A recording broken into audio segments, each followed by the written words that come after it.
Welcome. Travanchi here, one of your three hosts to the 480 Experience, based in ASU, Arizona State University, forks up Sun Devil Nation as we approach the football season. With the departure of the college football playoffs 4-team model, we are going into a very transformative year as we introduce the new 12-team playoff model. Back in 2013, we had no expectation that we would get to this point after the departure of the BCS Bowl, in which we were introduced to a 4-team college football playoff. But now, with all of these moving parts, not only addressing the playoff model, but also addressing the fact that there are only 4 power conferences now. Sorry to the Pac-12, it was a wonderful childhood, but ultimately, we have to cover and document what this year will be full of. Basically, the atmosphere of college football is infectious. Forms of energy represented through school pride all over the country has never been more exposed. Now, the race is on. I feel like any single college football team feels like they have their own right in declaring a spot in that potential 12. So here we are, not only to cover the Sun Devil Nation, but to what college football has to offer every single week, documenting the highs, the lows, the upsets, or the dominance of these potential Power 4 teams. Ultimately, we will see how things shake out.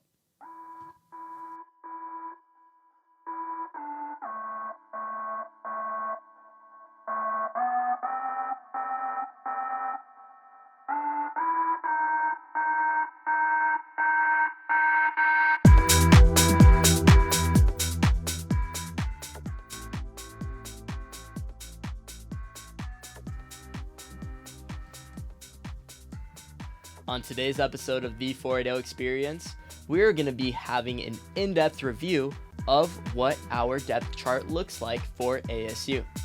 Not only by the depth chart, but we will also be addressing the starting lineup for your Sun Devils this year.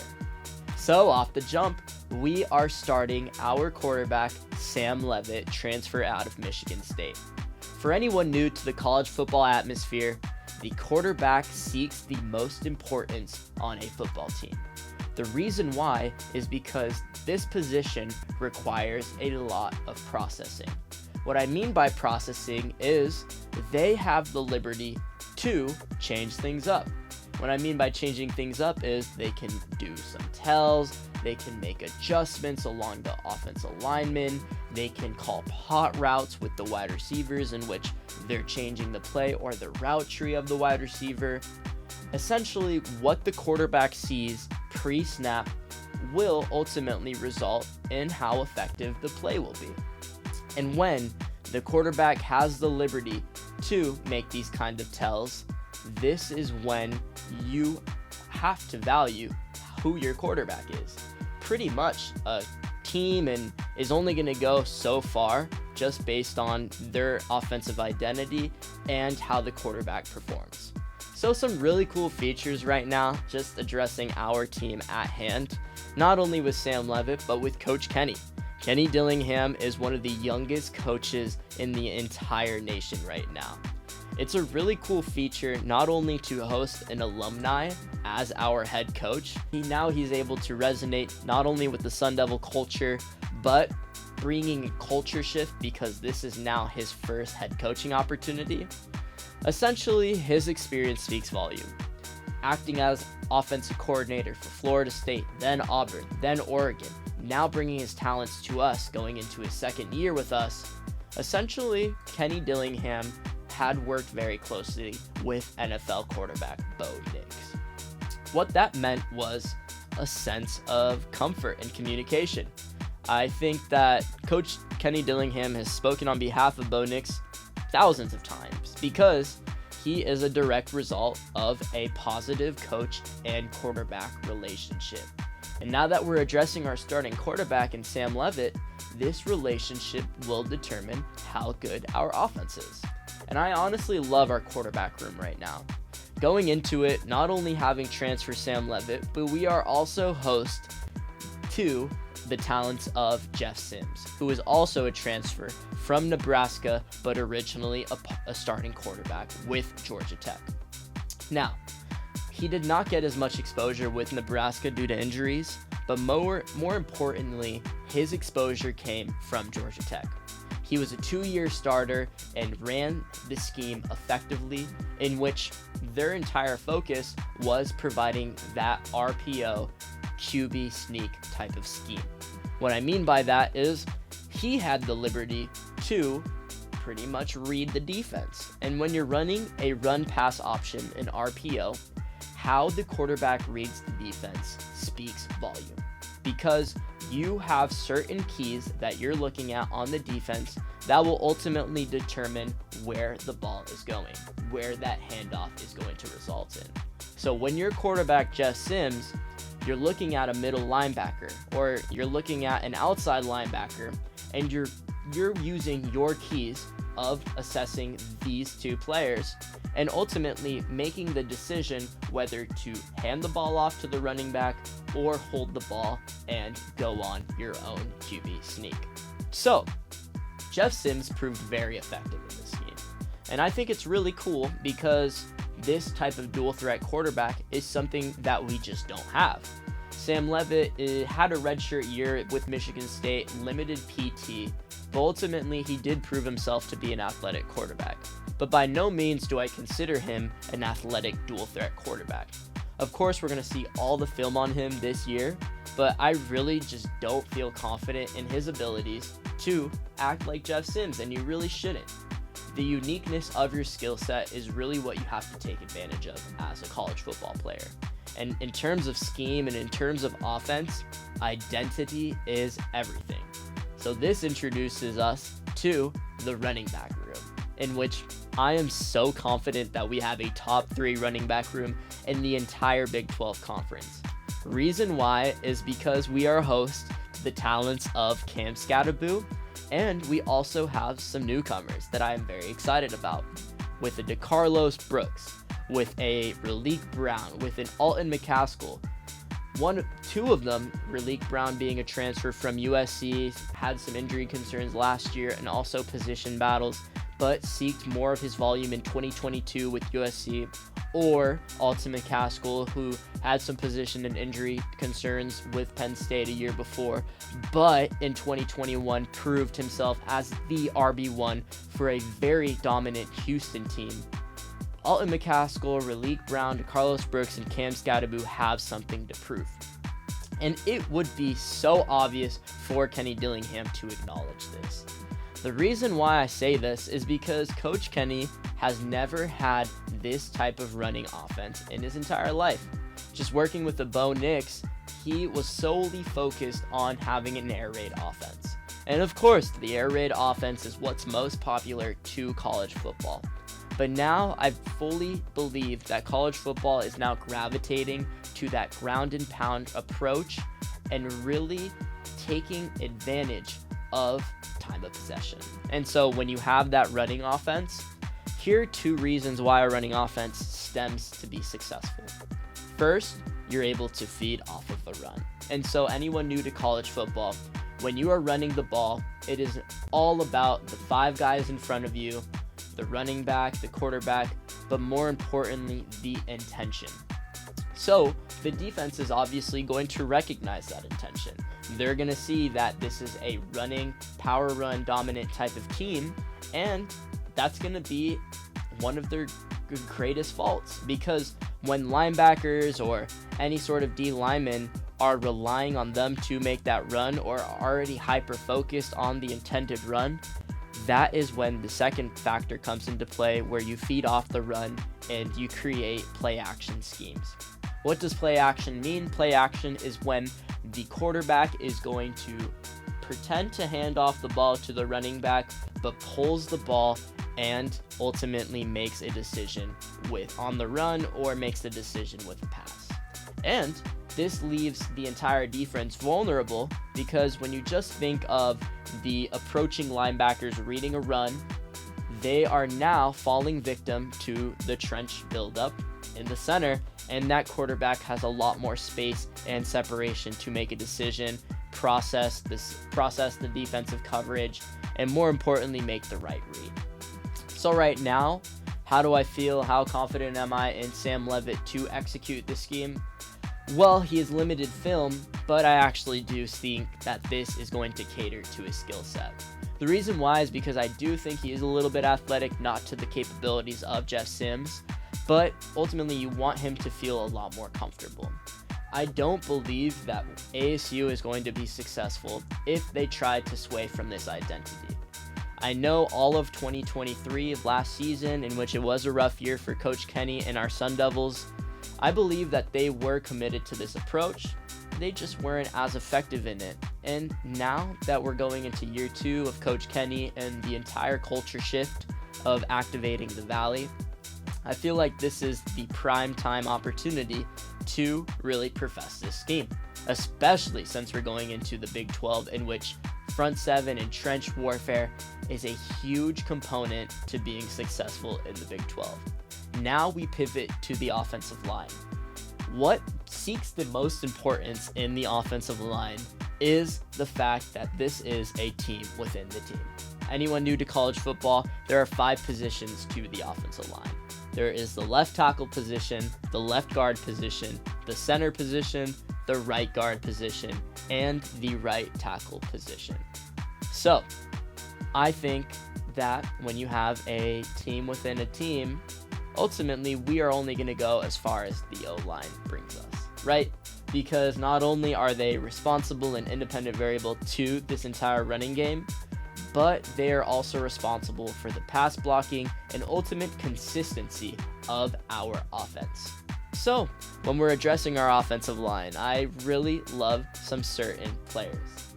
Ultimately, we are addressing our newcomers in Josh Atkins. Basically, our one new player coming transferred from Hawaii is now going to be featured as our starting left tackle. I like this move. I think he's a very athletic left tackle. I like his footwork. Now it is just about the technique for our entire offense that will prove its effectiveness. So, some returning Sun Devils. The most important player, in my opinion, on this offensive line is center Lee Fautanu, who is a graduate student. So ultimately, this is his last year of college football. So his motive is going to be about putting good tape on, putting good film out there, so NFL scouts are gravitated towards his skill set. The coolest feature about Lee Fautanu is the fact that his brother, Troy Fautanu, was an all-star left tackle with Washington last year and was recently drafted by my team, the Pittsburgh Steelers, in the first round. So how could you be more motivated than that? When you just see your brother drafted in the first round, you're obviously going to have something to work for. So with Lee Fautanu being our starting center, it is all about how far will this offensive line take us. So Lee Fautanu is our returning center, and our returning right tackle is Max Iancourt. I like Max Iancourt as well. I think he's a very good athletic build, and ultimately, I think the pass pro within Max and Jordan will determine how well we're able to execute our play actions. Because obviously those outside linebackers, those pass rushers that these tackles have to go up against every single play, they're not only going to set the tone on the running game, but they have to have amazing technique to keep the quarterback composed and comfortable in the pocket. So right now, addressing the last 2 interior offensive linemen in left guards and right guards, we're looking at left guard Ben Coleman, who is also approaching his last year of college football. So with that alternative motive of we need to put film out there and we need to put out good tape for NFL scouts, he's as motivated as ever. And being able to work with Leaf, it's going to be really good, just him and him side by side. And then our starting right guard in Sean Nile. So I think it's really cool because our offensive line room pretty much projects that Pacific Islander culture. The Pacific Islander culture pretty much entails strong, hard-nosed football. Basically, these guys are built for the trenches. They are born for the trenches. With a Fautanu, with a Sean Na, all of these guys, even a Terrell Kim, the entire point is to pretty much highlight the fact that these are these gridded offensive football players that believe in the running game. I think the coolest feature to college football, as we saw in week 0, was when Georgia Tech upset Florida State. And so Florida State was the 10th best team in the entire nation. They go to Dublin to play a Georgia Tech Yellow Jacket team that pretty much are underdogs and severe underdogs. Like, it was like a 10-point spread. And Georgia Tech comes out here and upsets them and beats them by 3. When we're looking at the post-game press conference from the head coach of Georgia Tech, his viral moment was when he said, "We needed to run the damn ball." And that was it, right? He's an offensive line. He was originally an offensive lineman, so he embodied that type of spirit. But when he actually proved it, when you just see that W on the box score for Georgia Tech, and his only remark is to say, "Run the damn ball," it speaks volume on how effective a running game is. And so when you have that running game, you're able to feed off of it, create those play action schemes, and more importantly, the second factor to why a running game is important is time of possession. You pretty much have leverage of the time of possession when you're consistent running the ball. The reason why is because when you're running the ball, it is less opportunity for the clock to stop. So just a little bit of football 101. When you go out of bounds, or when you're going for the first downs with these passes or these long splash plays in the air, essentially you're diminishing the amount of time of possession you have because you're scoring a lot faster. But when you take your time, you build that momentum and the traction, and you really focus on the trenches, you start to run the ball and the clock doesn't stop. It just keeps going. So when you go from 1st and 10 to a 2nd and 6 to a 3rd and 2, the clock is continuously going and you are using up a lot of your time of possession in a positive way. Because when you have a lot of time of possession catered towards your team, you are taking away that time of possession to the other team.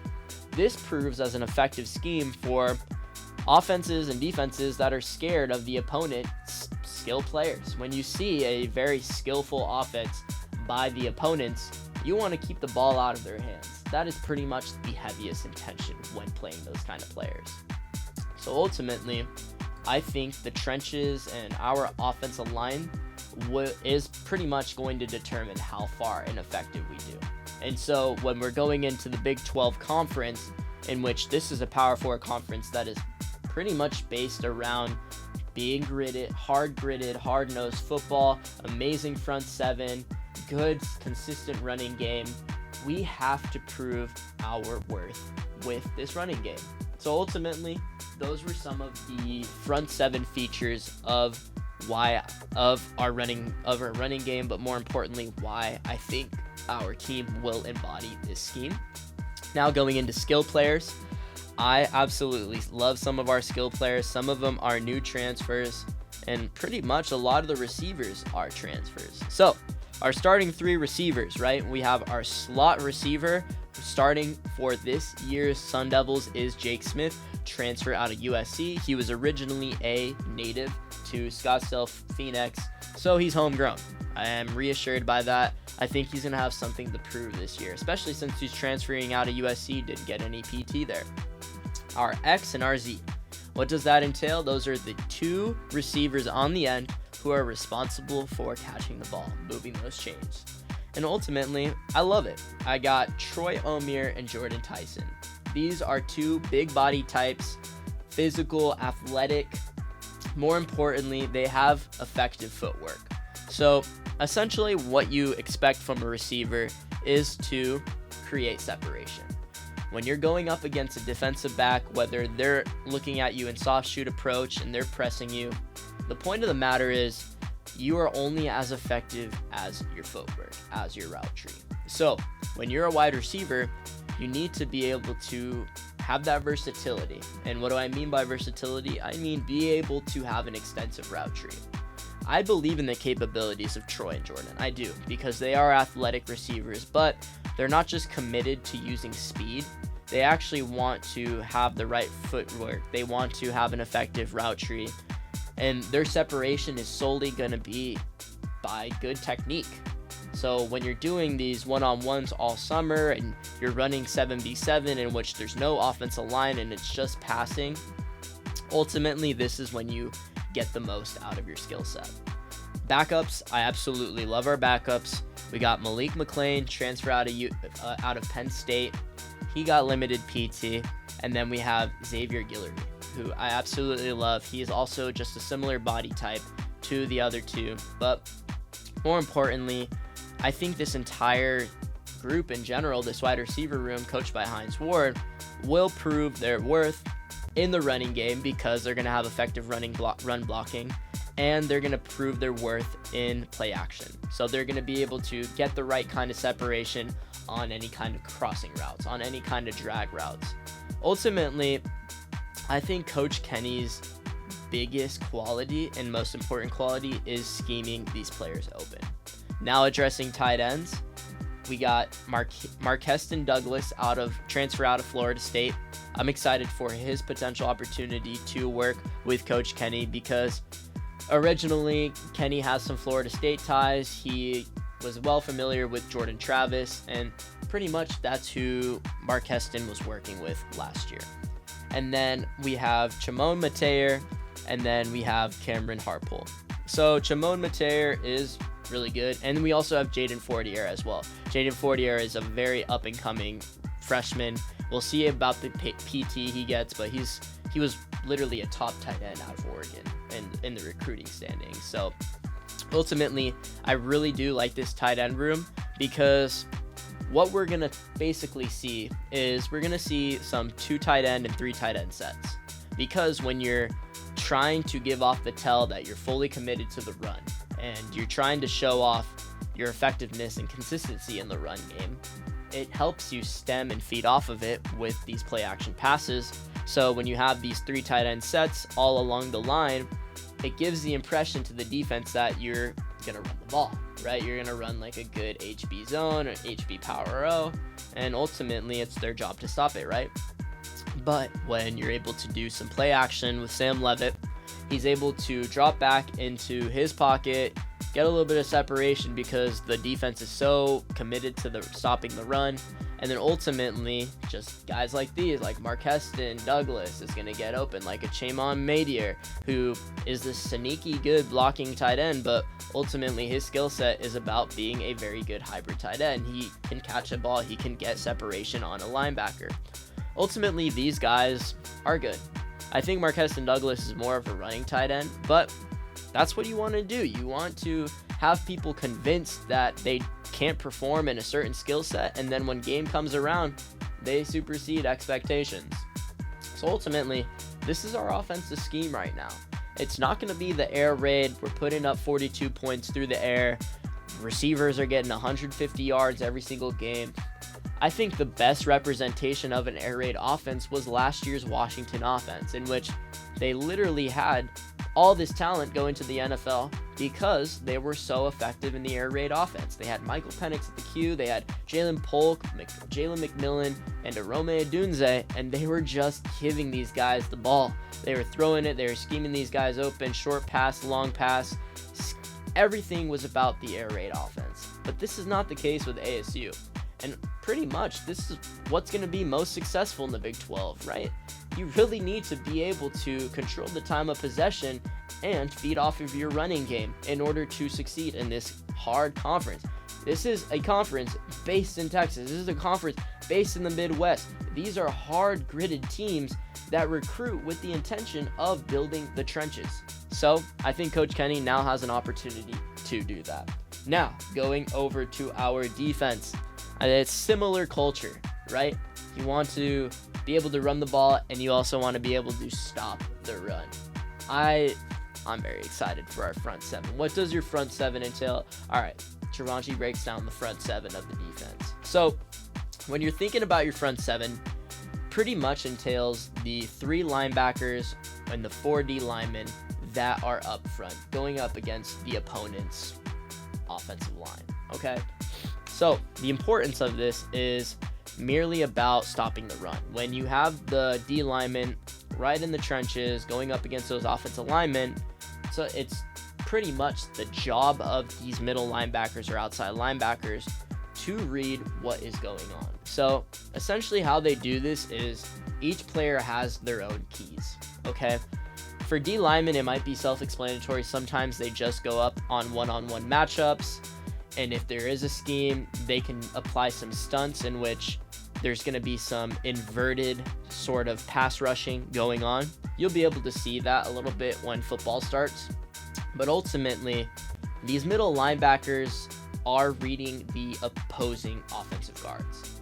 They read where those offensive guards are pulling. They read what those tackles are doing, whether they're dropping into pass pro sets, right? When you're looking at your key, you're looking at the footwork of this opponent. And so when we're looking at our middle linebackers, it is so important for them to be able to read their keys, communicate, and effectively stop the run, especially in the Big 12, right?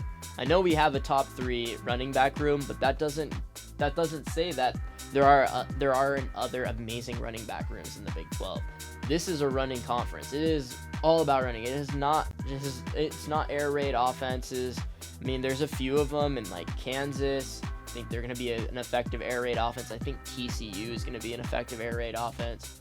Ultimately, this isn't the commodity of the Big 12. The biggest feature of the Big 12 is running the ball and stopping the run.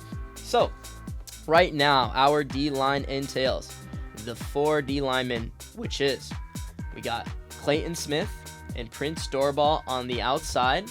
So these two guys, Clayton Smith, Prince Doorball, is probably our All-American defender. He pretty much proved his NFL talent last year on our team. He was our best player, undoubtedly. More importantly, this is just another year of development for him, so I'm very excited. But he's an inevitable NFL talent. I feel fully confident in saying that. Clayton Smith, I like him. I really do. I can't wait to see his play. I like his build. I think he is an effective run stopper. Like, he has that body type that can pretty much fill up the trenches, but I'm excited to see how his pass rush looks this year. And then our 2 D linemen in between Prince and Clayton are CJ Fight and Jeff Clark. Some really cool features about this D line, these 4 players, is pretty much we're depth driven. I really love Jamon Tapp backing up a Prince Doorball. I really like Zach Swanson backing up a CJ Fight. Ultimately, or even a Jeff Clark. Jeff Clark's a graduate transfer. This is his last year of college football, so he has the motive of putting out really good tape for the NFL.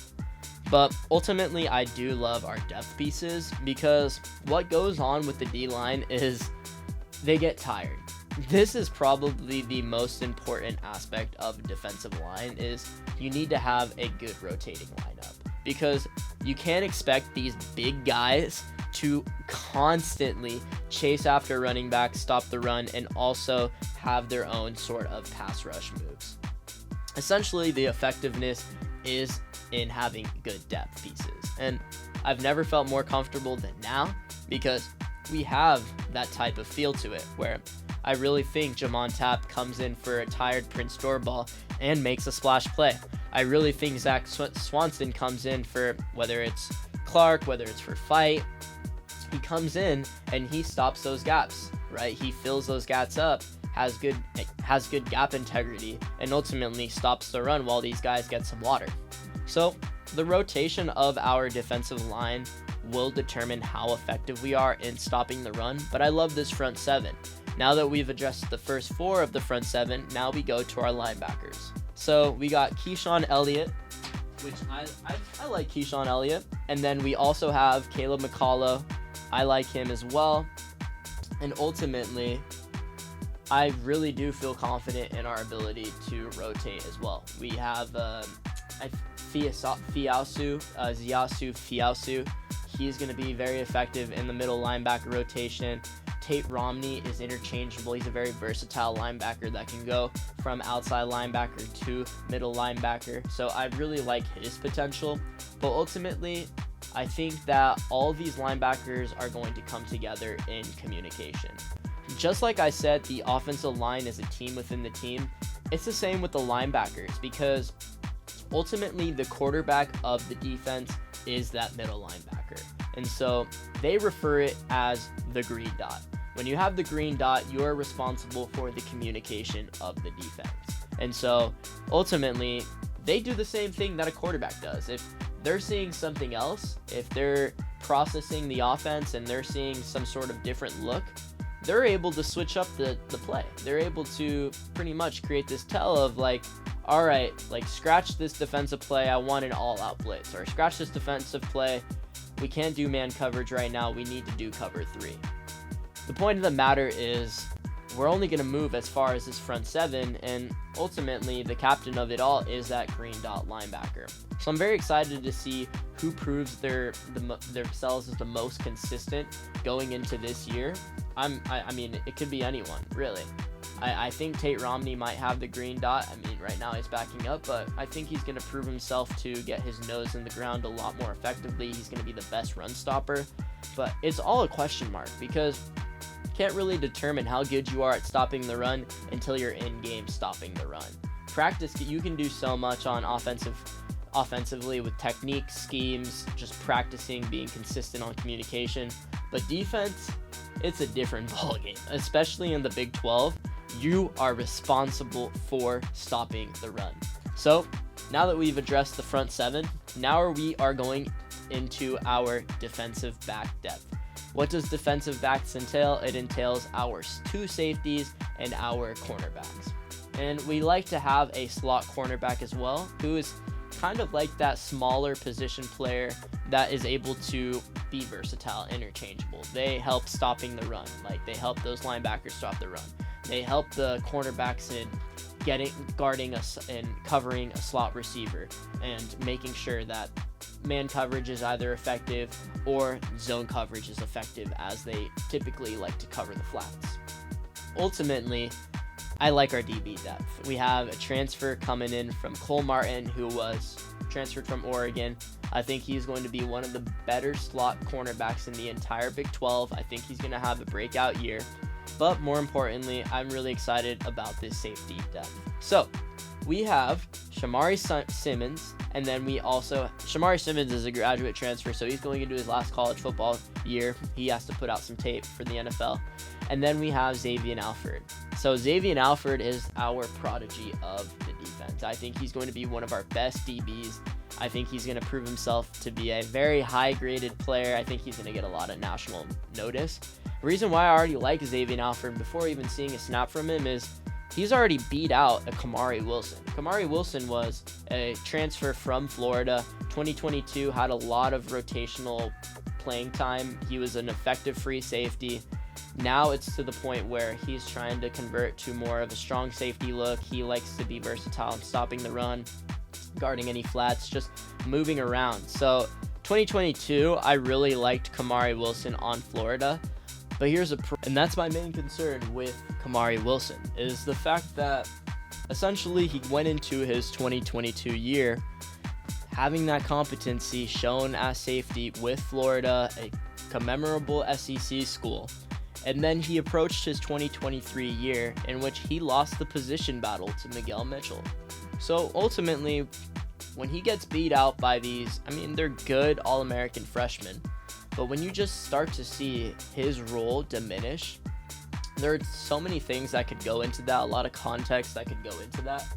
But more importantly, I really want to see Kamari Wilson's effectiveness really just manifest itself. Like, I'm very interested to see it this year if we run any 3 safety sets, in which that's really going to be the case. Like, you want to put out these 3 talented safeties, right? You really like Simmons, you really like Xavier Alford. So if you want to get Kamari Wilson out there for that slot type of role as well, just ensuring you're stopping the run, no matter how we do it, I really can't wait to see what the safety depth has in store for us.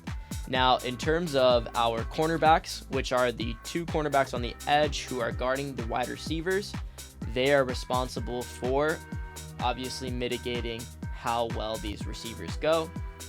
I really do like our cornerback depth. We have a LaTerrence Welch, who I think he's going to be really, really good. I'm interested to see how his body type does in the Big 12. Same thing with Keith Abney. I'm interested to see how well they do. ultimately, I think our DB depth is really going to prove its success depending on how effective our front seven is. So if we have a good front seven, if you have a good pass rush, it's going to make your DBs look a lot better because it's diminishing the amount of time that the quarterback has in the pocket to obviously process their reads. So all in all, when we're approaching this, or the way we're kind of just creating an outlook on this defense, I just want to say this defense is built for the Big 12. Like, probably that is like my main quality, and like the biggest key point to this entire thing is like we're built for the Big 12. Like, we're built to stop the run. And so when you have Javon Robinson is our other starting cornerback. So we have Javon Robinson and LaTerrence Walsh as our starting cornerbacks with Keith Abney rotating.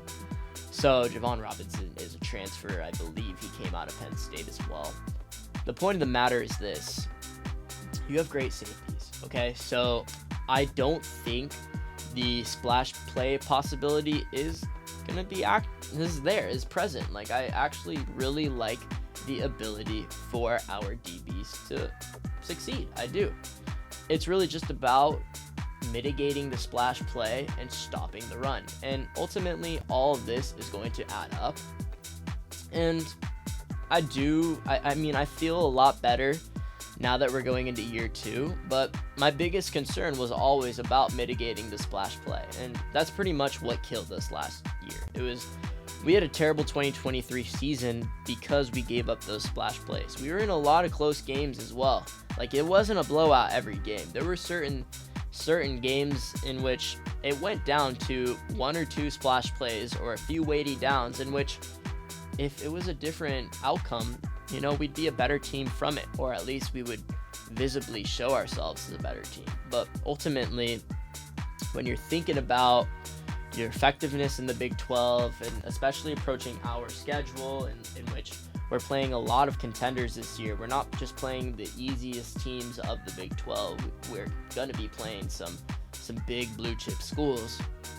I think that we have to focus on stopping the run and mitigating these splash plays. But all in all, we've done an ASU football team depth chart review, a little starting lineup outlook. But when I just think of football in general, right? Anyone new to the college football atmosphere, I think of energy. What is going to be our identity right now? And really, me just speaking on a microphone about the perceived identity of this team in which we're stopping the run and having a good, effective running game. Ultimately, the energy in which how committed is this team to this identity will determine how successful we are. It's like I said, our running game only moves as far as our offensive line's effectiveness. If our offensive line has amazing chemistry, they're a well-versed team, they have amazing communication, it makes the job for the quarterback a lot easier. And I know when we go into football, the most important position is the quarterback because of how much liberty they have in their processing of reads. They have a lot of say in what really happens at the snap, pre-snap. But the point of the matter is you have to keep your quarterback in pretty much a zen state, right? You have to keep them in a state of comfort. And ultimately, the entire scheme of what ASU is going to do is we are going to drain the time of possession. We are going to be consistent in running the ball. We are going to hit a few splash plays that end up hurting the opponent in the long term of the game. And we are going to stop the run and mitigate splash plays on the defensive end. And I feel like this is an amazing recipe for success, especially as we're going into our first year of the Big 12. But ultimately, it's easier said than done, right? Like, when I mentioned the front seven, it's like you can do player evaluation in the preseason, right? You can really look at, all right, which skill set is best complementing this skill set in this player. It's like, all right, I think Cole Martin is going to complement Xavier Alford and Shamari Simmons really well because Cole Martin will do the coverage, Xavier Alford will also be responsible for the coverage, and then we got Shamari Simmons who definitely can run down there and crack a running back if he has to. So if the running back gets to the second level, I believe in Shamari's capability to stop that runner, or I believe in our ability to basically mitigate that splash play because, you know, we have these complemented skill sets all around. And same thing with that front seven. Because we have that versatility, that good depth, now that gives a lot more liberty for the DBs to just cover their guys and not feel as pressured, right? Like Javon Robinson, I'm interested to see his play. He's got limited PT, but I think that his body type caters towards those man coverage type of schemes. And LaTerrence Walsh, I mean, I'm interested to see him as well. I think we might do a lot of man coverage, and it's going to be interesting, but I think we will be really good in zone coverage as well, because I think our D linemen will have amazing gap integrity. I do love our D line right now, just like I like our O line. Like, I think they're teams within teams. I think they're all going to communicate well. It's just about the second level players, right? It's like, how well are these middle linebackers going to converse and execute?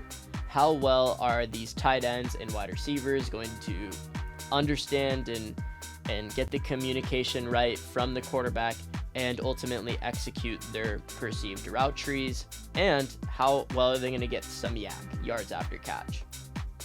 Again, I really believe in Kenny's capabilities to scheme players open, but more importantly, it's about the identity. It's about what makes our team unique. And I think us as Sun Devils going into the Big 12, what makes us unique, what makes us authentic is our ability to control the time of possession, our ability to mitigate splash plays. Because ultimately, we look at other teams, there's definitely going to be more talented teams out there in the college football atmosphere. But that is what college football is about.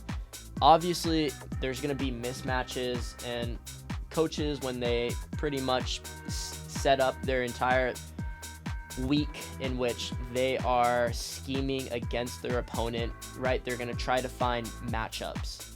And so I don't feel like we're going to win a lot of matchups, but if we're committed to our approach of mitigating these splash plays, stopping the run, and controlling our run game, being consistent and controlling the time of possession, it doesn't matter what the matchups are derived from these other coaches. It really doesn't, because we are so true to our identity that nothing can stop us. One of the oldest tells of football is, even if you know what we're doing, you still can't stop us. And that's pretty much what I think ASU is going to get at. I think, you know, they're going to know, like, all right, they're either going to run the ball or they're going to run a play action pass. Okay, then stop it. And they're not going to be able to.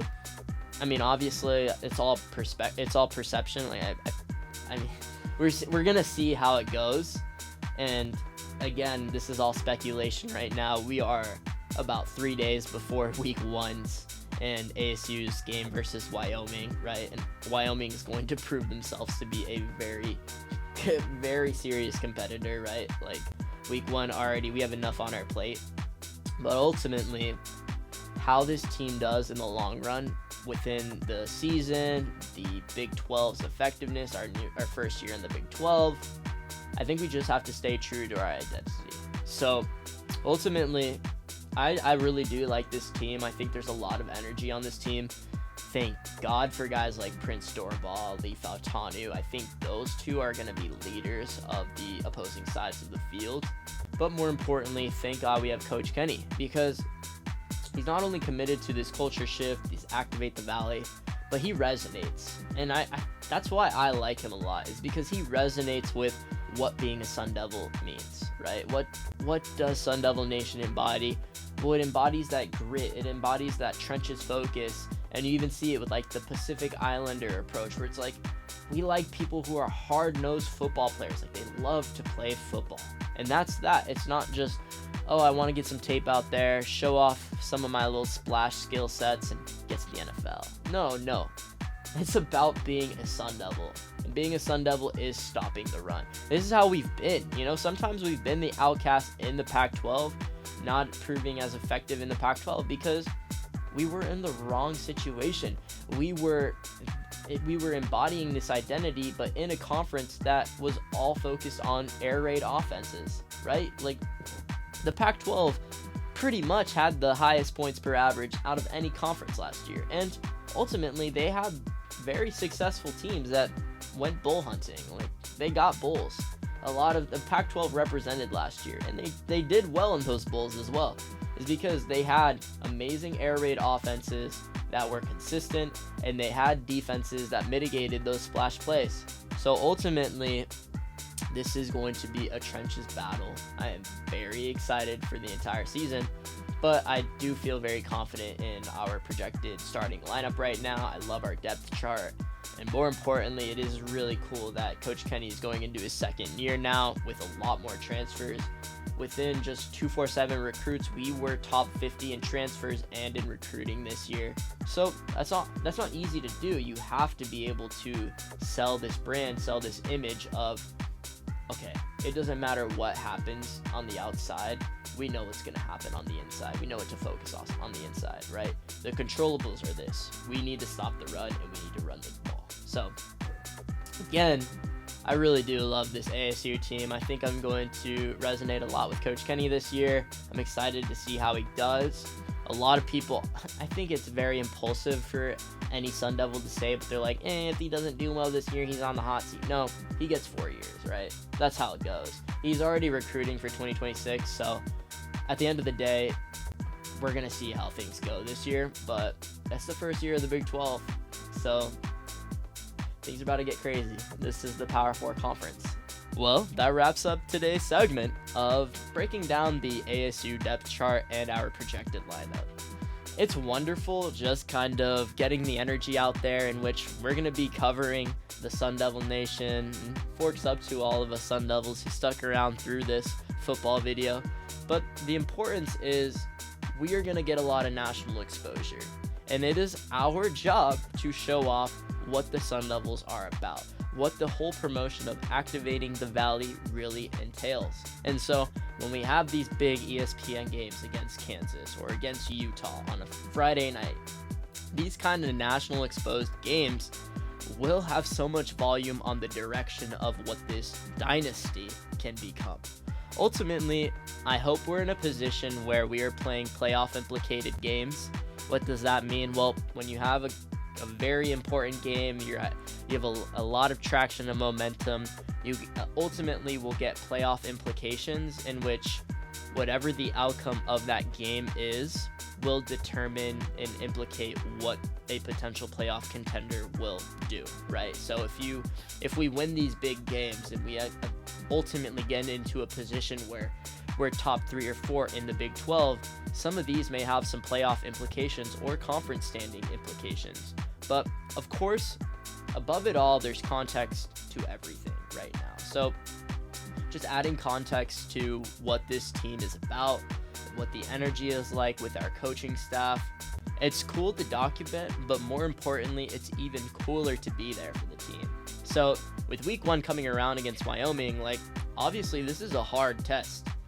I think, personal opinion, the Gervonta take, I think this is going to be a game that, doesn't go so well, but leaves a sour taste in our mouth and has us that much more motivated for the Big 12. I just think the Wyoming is going to be a harder game. We'll go over some of the reasons and attributes of that game in our next segment, just addressing the Week 1 College Football 25 landscape, because I do believe ASU Wyoming is going to be a really good game, and we're one of the night games. So a lot of people are going to tune in. We have our own FS1 coverage.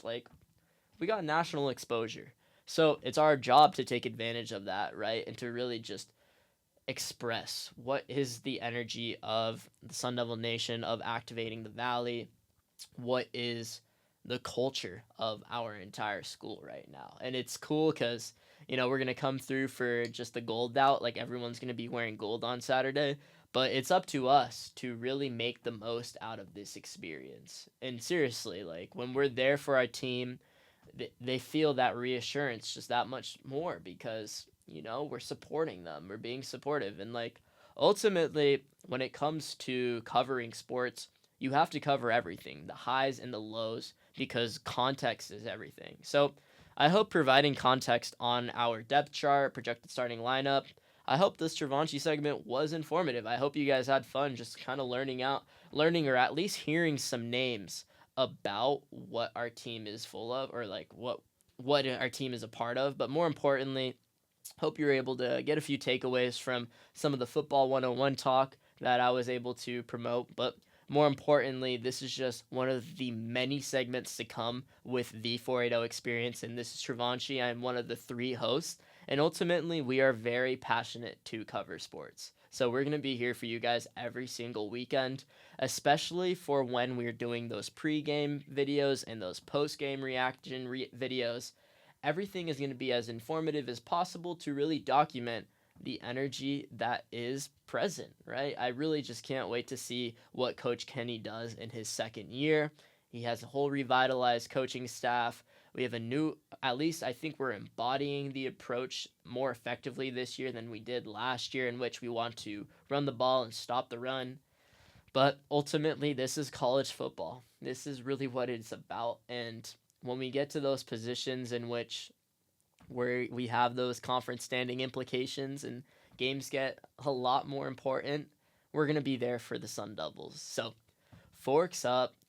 I can't wait. It's all starting on Saturday, and more importantly, I hope everyone enjoys the college football landscape, the new 12-team college football playoff model, and we all got to show off some school pride. So forks up, guys. Thank you so much for watching this 480 Experience segment, brought to you by the 3 hosts that were here for you guys, okay? So thank you guys so much, and you can watch more of our videos.